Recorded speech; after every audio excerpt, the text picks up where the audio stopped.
नमस्कार, मेरे चैनल भक्ति की मस्ती में आप सबका स्वागत है। जैसा कि आप सभी जानते ही होंगे, अभी श्राद्ध चल रहे हैं, इसलिए आज हम श्राद्ध और पितृ विसर्जन अमावस्या के बारे में बात करेंगे। श्राद्ध की अमावस्या को ही पितृ विसर्जन अमावस्या कहते हैं। श्राद्ध क्यों किए जाते हैं, कैसे किए जाते हैं और अपने पितरों को प्रसन्न कैसे किया जाए, यह सब जानने के लिए आप इस वीडियो को अंत तक जरूर देखें। अगर आपको यह वीडियो अच्छी लगे तो इसे लाइक व शेयर करें और अगर अभी तक आपने इस चैनल को सब्सक्राइब नहीं किया है तो इसे सब्सक्राइब भी अवश्य करें। तो आइए सबसे पहले हम श्राद्ध के बारे में बात करते हैं। भाद्रपद की पूर्णिमा एवं आश्विन मास के कृष्ण पक्ष की प्रतिपदा से लेकर अमावस्या तक का समय पितृपक्ष कहलाता है। इस पक्ष में मृतक पूर्वजों का श्राद्ध किया जाता है। शास्त्रों के अनुसार मनुष्य के 3 ऋण बताए गए हैं: देव ऋण, ऋषि ऋण और पितृ ऋण। इनमें से पितृ ऋण को श्राद्ध करके उतारना आवश्यक होता है। श्राद्ध करने का अधिकार ज्येष्ठ पुत्र यानी कि बड़े पुत्र अथवा नाती को होता है। पुरुष के श्राद्ध में ब्राह्मण को और स्त्री के श्राद्ध में ब्राह्मणी को भोजन कराया जाता है। भोजन में खीर पूड़ी होती है। भोजन के पश्चात दक्षिणा दी जाती है। पितृपक्ष में देवताओं को जल देने के पश्चात मृतकों का नाम उच्चारण करके उन्हें भी जल देना चाहिए। पितृपक्ष में पितरों की मरण तिथि को उसका श्राद्ध किया जाता है। यदि किसी कारण से आपको अपने पितरों की मरण तिथि याद नहीं है तो आप श्राद्ध के अंतिम दिन यानी कि पितृ विसर्जन अमावस्या के दिन श्राद्ध कर अपने पितरों को संतुष्ट कर सकते हैं। इसके अलावा इसी अमावस्या के दिन ब्राह्मण को भोजन और दान देना चाहिए। इससे पितृ तृप्त होते हैं और वे अपने पुत्रों को आशीर्वाद देकर जाते हैं। इस दिन शाम को दीपक जलाकर पूड़ी पकवान आदि खाद्य पदार्थ दरवाजे पर रखे जाते हैं, जिसका अर्थ है कि पितृ जाते समय भूखे ना रह जाएं।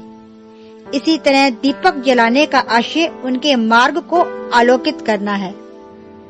अब मैं आपको बताऊंगी कि आप अपने पितरों को प्रसन्न कैसे करें। यदि आप पूजा पाठ करते हैं और उसके बाद भी आपके घर में किसी भी प्रकार की समस्या या परेशानी है तो आपको अपने पितरों को प्रसन्न करने के लिए पितृ स्तोत्र का पाठ करना चाहिए। यह पाठ सुबह व शाम को दोनों समय सरसों के तेल का दीपक जलाकर श्रद्धा सहित रोज करना चाहिए। यदि आप इस पाठ को रोज नहीं कर सकते हैं तो पितृपक्ष अर्थात श्राद्ध में इसका पाठ अवश्य करें। यह पाठ संस्कृत या हिंदी किसी भी भाषा में किया जा सकता है, इसीलिए सभी की सुविधा के लिए इस पाठ को मैं हिंदी में करने जा रही हूँ।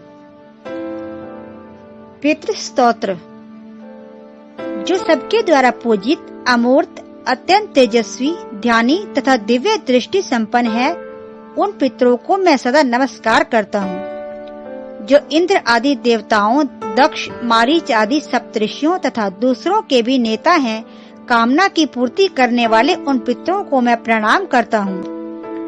जो मनु आदि राज ऋषियों, मुनीश्वरों तथा सूर्य और चंद्रमा के भी नायक हैं, उन समस्त पितरों को मैं जल और समुद्र में भी नमस्कार करता हूँ।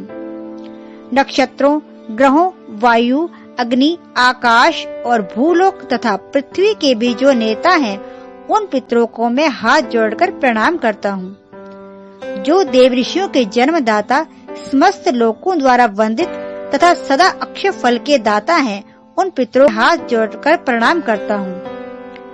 प्रजापति, कश्यप, सोम, वरुण तथा योगेश्वरों के रूप में स्थित 7 पितृगणों को नमस्कार है।